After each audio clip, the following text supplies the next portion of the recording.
ভাবিলোঁ আজি দিনটোৰ ইটো সিটোখিনিকে আপোনালোকৰ লগত শ্বেয়াৰ কৰোঁ। কিনো কৰিলোঁ, দিনটো কেনেদৰেনো পাৰ হ'ল আজি চাওঁচোন আহক।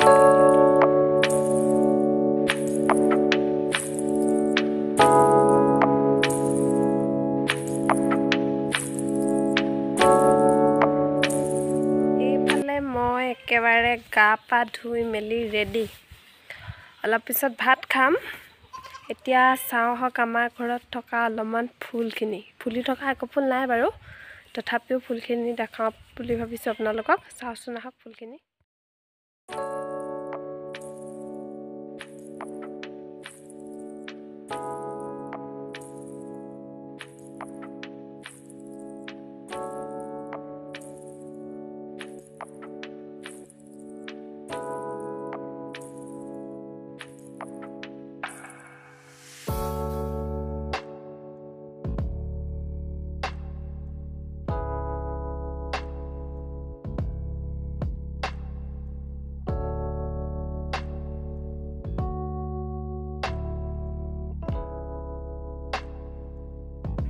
এইফালে দুপৰীয়া ভাত খাই ল'লোঁ। মাংস আছিলে, ডিম আৰু বন্ধাকবি ভাজি।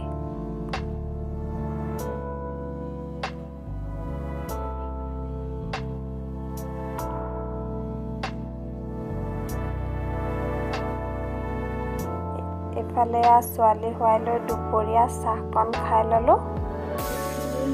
চাহ খোৱা হোৱা নাছিলে, আজি ভাবিলোঁ চাহকে খাওঁ অলপ। বনাইছিলোঁ দাদা এজনক।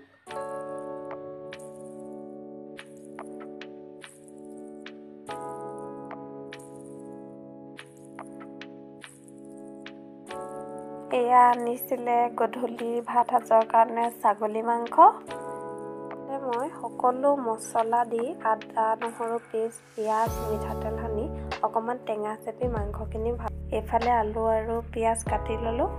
আদা, নহৰু, জলকীয়া পেষ্ট, এয়া লং, ইলাচি, দালচেনি। এইফালে মই প্ৰথমে মাংসখিনি জুইতে বনাই লৈছোঁ। ৰঙা হোৱালৈকে প্ৰথমে পিঁয়াজখিনি ভাজি লৈছোঁ। এইফালে মই সানি থোৱা মাংসখিনি দিলোঁ। তাৰপিছত লগতে আদা, নহৰু পেষ্ট আৰু ইলাচি, দালচেনি, লঙৰ পেষ্টটো তাতে দিয়ে দিলোঁ লগতে। তাৰপিছত মই আকৌ মছলাখিনি এবাৰ ভালদৰে দি দিলোঁ, কাৰণ মই যেতিয়া কেঁচা মাংসখিনি সানি থৈছিলোঁ তেতিয়া মছলাৰ পৰিমাণটো কমকৈ দিয়া হৈছিল। মাংসখিনিত মই আকৌ মছলা এবাৰ দি দিলোঁ, কাৰণ ছাগলী মাংস যিহেতু অলপ মছলা বেছিকৈ হ'লেই খাই ভাল লাগে।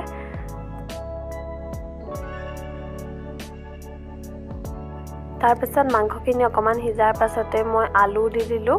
আলু দি পেলাই গৰম পানী অলপ দি উতলিবলৈ দিলোঁ। তাৰপিছত মই কুকাৰত দি দিলোঁ। এইফালে আমাৰ মাংস হৈ গ'ল। খাই বহুত ভাল লাগিছিলে, অলপ জ্বলা বেছি হৈছিলে।